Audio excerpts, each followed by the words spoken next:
भीतर ब्रह्मा भी है, विष्णु भी है, शिव भी है, और इस बेलपत्री के बीच वाली पत्ती से लेकर जहां दो पत्तियां रहती हैं, उस पत्ती के बीच में जो गैप होता है डंडी का, इसमें 64 योगनियां भी है।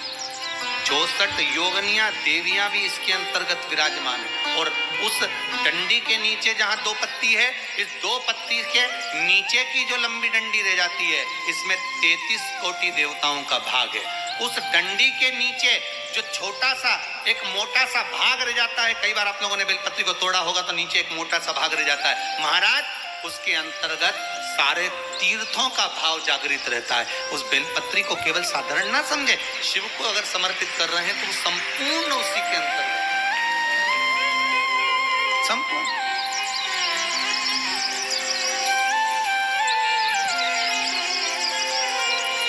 केवल आप लोगों ने बेलपत्र अगर कभी शिव जी पे चढ़ी हुई, हम तो कई बार निवेदन करते हैं कि आप उसका सेवन हफ्ते में एक बार, जिसको भी शुगर हो, बीपी हो, थायराइड हो, हफ्ते में एक बार शंकर जी पे चढ़ी हुई बेलपत्र अवधूतेश्वर महादेव के नाम से, कौन से महादेव?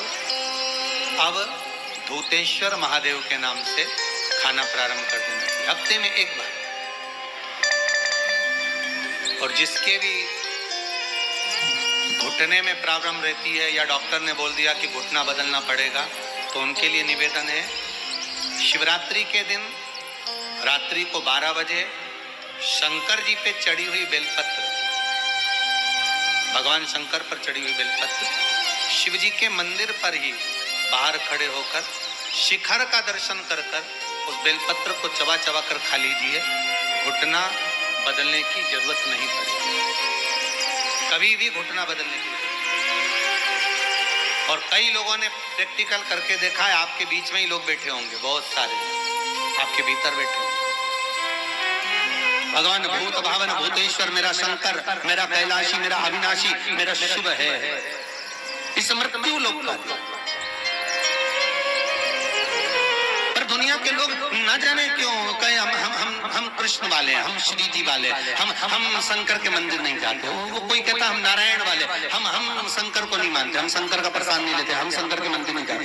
भगवान को ऐसा बांट दिया कि शंकर के दरवाजे को जाने को तैयार नहीं होता। तो किसी ने एक बार पार्वती जी ने शिव जी से पूछा, भोलेनाथ जी कोई तुम्हारे मंदिर में नहीं आता, कोई तुम पर जल नहीं चढ़ाता, कोई तुम्हें नमन नहीं करता, सब ये मंदिर जाना, नारायण के मंदिर जाना, वो मंदिर जाना, वो देवता को रिझाना, वो देवी को रिझाना, पर तुम्हारे को कोई नहीं रिझाता। शंकर भगवान बोले मत रिझाने दे, अपने को कोई दिक्कत नहीं, अपन तो शांति से बैठे रहो। मेरे ससुर ने मुझे श्राप दिया है, दक्ष प्रजापति ने, ए शंकर मैं तुझे श्राप देता हूँ कि तू शमशान में निवास करेगा। शंकर भगवान बोले उस दिन से मैं बड़ा प्रसन्न हूँ क्योंकि मैं शमशान में रहता हूँ। आज किसी का भी भजन कर ले, चाहे ये राम कहे, चाहे ये कृष्ण कहे, चाहे देवी कहे, चाहे दत्त कहे, इसकी मर्जी पड़े, जितना देवी देवता पूछता फिरे, पर आखिरी में मरने के बाद तो मेरे पास आएगा ना, तो निपट लूंगा। बस उस दिन का इंतजार है। और जैसे ही मेरे पास आया, ऐसी लकड़ी में जलाऊंगा गीली कि 3 दिन ठंडा नहीं होगा। जिस पुराण को हम श्रवण करने के लिए बैठे हैं, ये पुराण कोई साधारण सा नहीं, इसको कोई साधारण सा ना। भगवान शिव की जब कृपा होती है, करुणा होती है, दया होती है, तब जाकर कहीं आप भगवान शंकर की अविरल भक्ति और मुक्ति की पथ को निश्चित करने वाली शिव महापुराण की कथा श्रवण कर पाते। भगवान त्रिवधिदेव महादेव, करुणा सागर भगवान शंकर, दया सागर, जिन्होंने आप सबको यहाँ पर आमंत्रित करा, कहीं भोले बाबा की दया और उदारता ही है जो पूरे शहर सीहोर में ऐसा कोई भवन नहीं है जिसमें आप लोग नहीं है, ऐसा कोई भवन नहीं जहां आप लोग हैं। और शहर तो शहर, पूरे नगर में, पूरे गांवों में, खेड़ों में, क्षेत्र में। और एक निवेदन आप सभी से, जितनी देर की कथा है आप लोग उसको स्मरण कर कर श्रवण करें और अपने जीवन को सार्थक बनाएं। बाबा देवाधिदेव महादेव ने ये करुणा करी है, कृपा करी है, दया करी है, जिसको हम अपने जीवन में उतार सकते। बस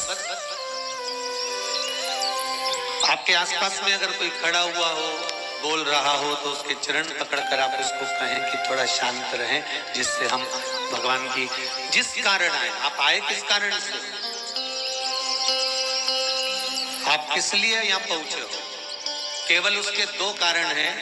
एक बाबा देवाधिदेव महादेव का प्रसाद स्वरूप रुद्राक्ष चाहिए और दूसरी शिव महापुराण की कथा चाहिए।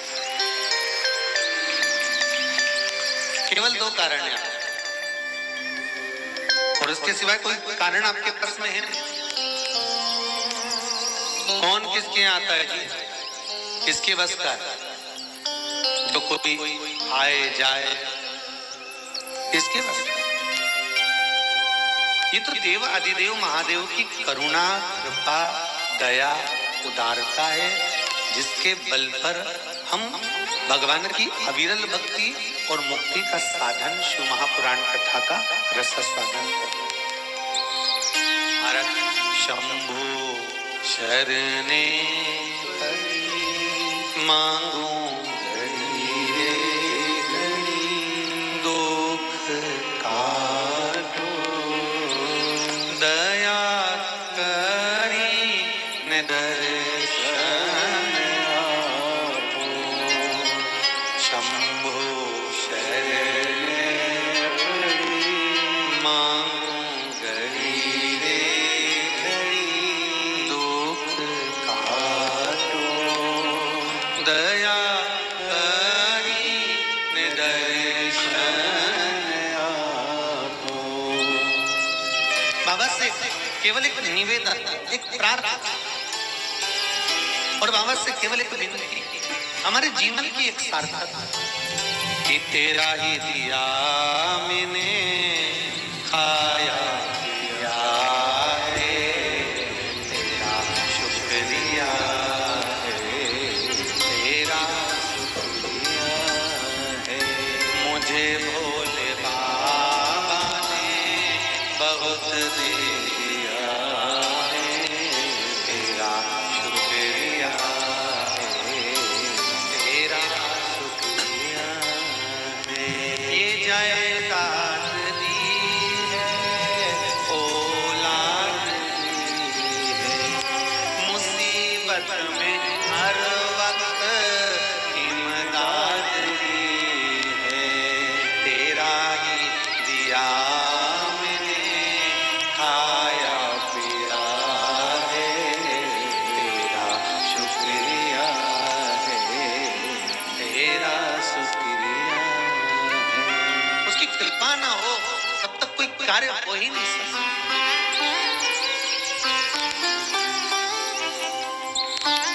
संसार में आने के बाद देखिए, अगर भगवान के होना है, परमात्मा के अगर हमको होना है, तो थोड़ा सा तो जीवन में कष्ट।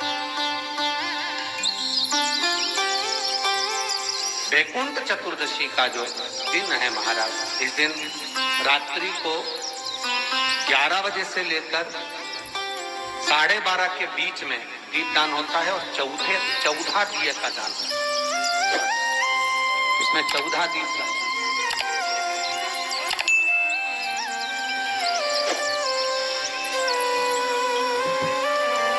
14 निवेदन है आप सबसे कि प्रयास करना कि घर के बाहर आप एक दीप, जहां पर आपका जलाशय है, पानी का स्थान है, वहां रख दें और एक दीप तुलसी के क्यारे के पास रखें। बाकी के दीप आप घर के बाहर लगा। 14 दीप। वृंदा की आंखों से आंसू बह रहे हैं, नैनों से नीर बह, और वृंदा ने उसी समय भगवान शंकर को बुलाया, भोलेनाथ पधारो पधारो। शिव सामने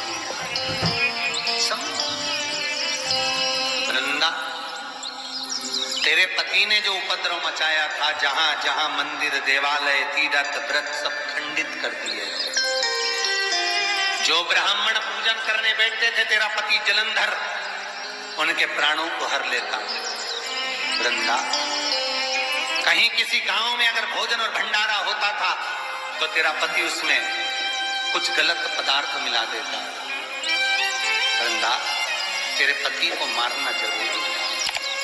वृंदा की आंख में आंसू भरे थे और वृंदा आंसू भरती भरती कहती है, भोलेनाथ,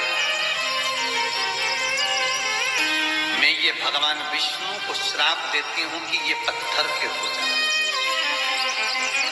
ये पत्थर के हो जाए। और मैं वृंदा हाथ में जल लेकर अपने शरीर पर डालती हूं और मैं तुलसी का पौधा बनूंगी। पर भोलेनाथ, हे शंकर, हे शंभु, हे त्रिकालदर्शी, हे कैलाशी, मैं तुलसी कभी आप पर नहीं चढ़ूंगी। केवल वर्ष में एक दिन होगा वैकुंठ चतुर्दशी का दिन, जिस दिन भगवान का हरिहर मिलन होता है। वैकुंठ चतुर्दशी दीपावली के बाद, जिस दिन भगवान का हरिहर मिलन होता है।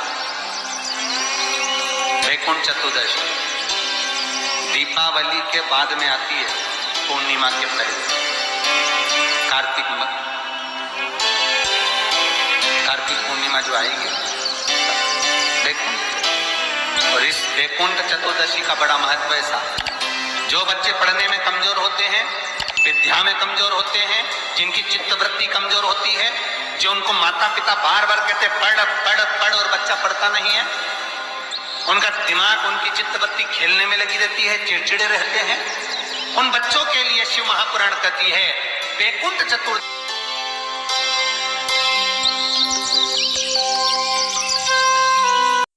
हेलो फ्रेंड्स, आपको ये जानकारी अच्छी लगी तो please like, share and subscribe my channel.